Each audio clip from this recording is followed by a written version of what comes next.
Watch to the end, and I'm going to teach you how to pull lots of views. You're the professional here, so no problem there.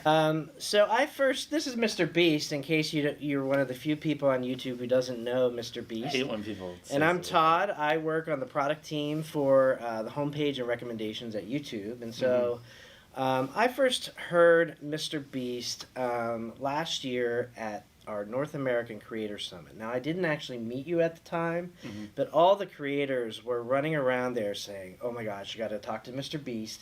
He's got this binder with all these charts. He's cracked the algorithm. And since I work on the algorithm, I just knew I had to talk to you. So fortunately, we got connected at Vid Summit, and you know, now we're gonna share your secrets on how to be a successful creator on YouTube. You've had quite the ride. So when did you start uploading to YouTube? Oh, we gotta do the boring stuff first? Yeah. Okay, well, I started in on this channel, or my channel, 2013. I've been doing it since I was 13 years old. And when I first started, I got 100,000 subscribers with an iPhone. And this is an iPhone 5 that recorded in 30 FPS, terrible quality. So as you guys know, equipment's never an excuse, because people were constantly roasting me for the quality when I first blew up. I was like, I don't have money, I don't know what to do. But then, I just reinvested every dollar I made, and over the last, 8 years, just slowly grew into whatever I do now. So now that you've been on the platform about 7 years, what would you say to creators that are getting started? I mean, do you think that it's still possible to start a channel on YouTube in 2020 and be successful, or is it... It's funny you saying that to me, because I know you know the answer to it. Yes, it's obviously, it is. And the thing is, though, with the videos I was making when I was a smaller creator, I genuinely felt like, the algorithm hates me, or this is unfair. But I just wasn't making content that deserved to get views. I don't know a nice way to put it. So I'm glad I'm talking about myself, because anyone else I'd feel bad. But the videos sucked. I mean, you just look at the retention graphs. People would click off at the beginning. People didn't know sometimes what they're clicking on. And if I wasn't retaining a viewer, just why would it make sense for you to promote it? Why would you promote a 10-minute video that people watch on average a minute and a half? It just doesn't make sense. So, honestly, I forgot the original question. What was it? Oh, yeah. I've seen people literally start a channel and within a month hit 100,000 subscribers. I've seen it. I personally know someone who had a channel with 100 subscribers, and me and my boys, other YouTubers that I feel like have a good understanding of how YouTube works, we just help them optimize the video. And I don't like to say the name of the channels, because then I feel like I'm taking credit for their success, but literally 100 subscribers, he got 3 million views on a video.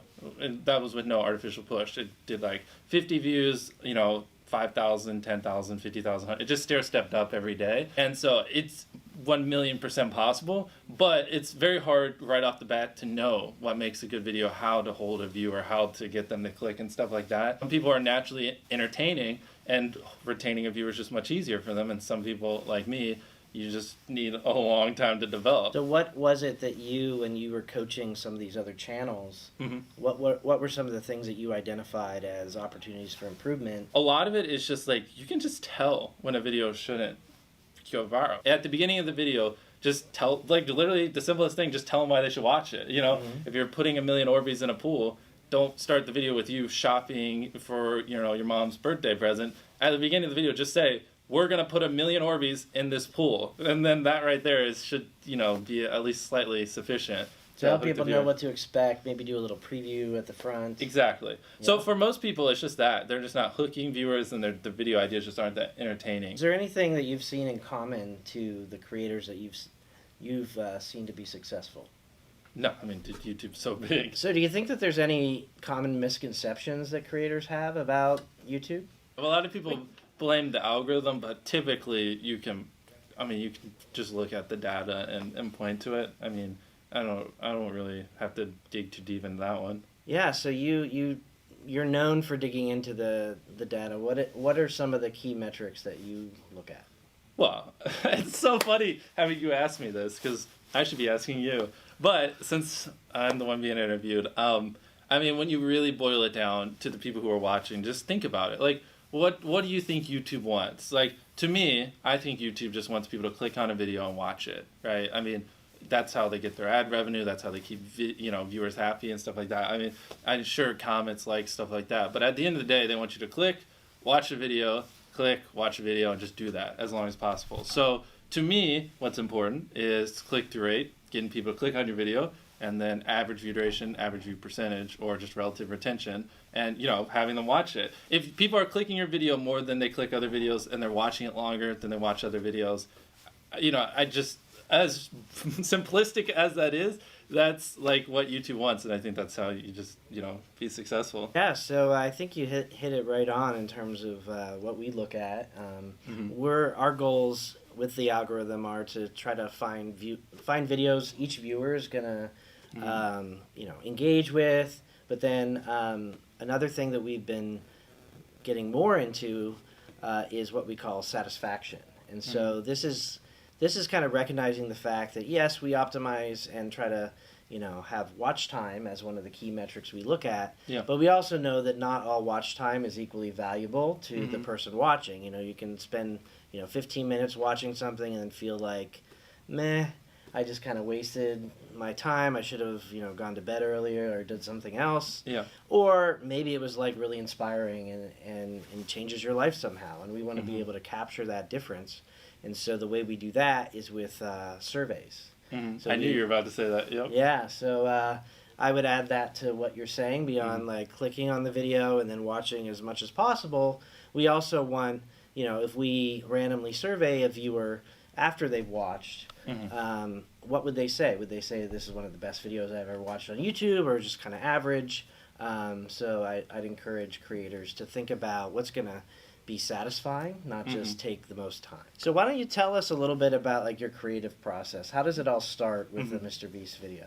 Well, obviously everything starts with an idea. And for me, I like to make my videos a little longer. So that's a big part of what ideas we do. So we just, the biggest thing is obviously a clickable thumbnail and title, interesting stuff, yada, yada. But is it something that people will genuinely want to watch? And this might be a little tangent, but one thing is a lot of creators think click-through rate is just like the title and thumbnail and did they click it, but a lot of it too is did they enjoy your last video? You know what I mean? Like, because if someone watches a video of yours and they loved it, you can bet the next time you're recommended, their chance of clicking is a lot higher, So it's like, is it something that can be entertaining for a long time? Is it something that if they watch this next time, they see a video of mine, will they be excited? Like, I loved that last one, so I want to watch the next one. Like those two type of things. And then obviously, is it just interesting and clickable? And so that for, ideation, that's obviously the first and foremost. Is there anything that you think is unique to how you film or your editing process that... Well, I guess we start with filming. For me, and it might not always show, trust me, I know I might sound like I'm coming across as a know-it-all. I swear, I'm still learning stuff every day. When filming, though, I like to try to just put it, I feel like a lot of creators have a mindset of like, how can I get the most views with the least amount of time? And I'm not saying that's wrong, because obviously I have that mindset sometimes too, but I try to, when filming, put in as much work, even if it's like a 15-second part of a video, even if that one little part will take like 10 hours, Wow. But like hypothetically, right? But that 15 seconds is like, wow, like that's great. Like I feel like viewers genuinely notice when you go the extra mile. And so with filming, it's just like trying to make sure we're doing everything we can, no matter how expensive it is, no matter how much time it takes, to make the best video possible so they have the best experience. And so they want to, obviously watch more videos because that's what you want the viewers to do. And then with editing, just no dull moments, have a good hook at the beginning. Some minor tips I could give is like, if I do a video like Last Sleep Circle wins 10 grand, obviously people are going to watch to the end because they want to see who won the money. So you could apply that to your videos. If somehow you could have a payoff at the end, then, more people are going to watch to the end just to see what happened. And just obviously don't cut out all dull moments, try not to over-explain things. If a camera just sits on me and I'm just talking for 20 seconds, it doesn't hold retention as well as, maybe me talking and other footage popping up. There's things like that if you just, there's literally in your analytics, and most of you probably know this, audience retention. You can see where people click off. Just literally go through your last 50 videos, write down where everyone clicked off, and then just don't do those things again. How do you keep things fresh and engaging over time? You uploaded, 100 videos last year? Somewhere, probably lower, probably like 70 to 80. But okay. Yeah. Again, I'm not perfect, so I don't do a great job of it, but, You know, I like to end a series or a challenge on a high note. Like, you can just kind of tell when people are getting a little tired of it.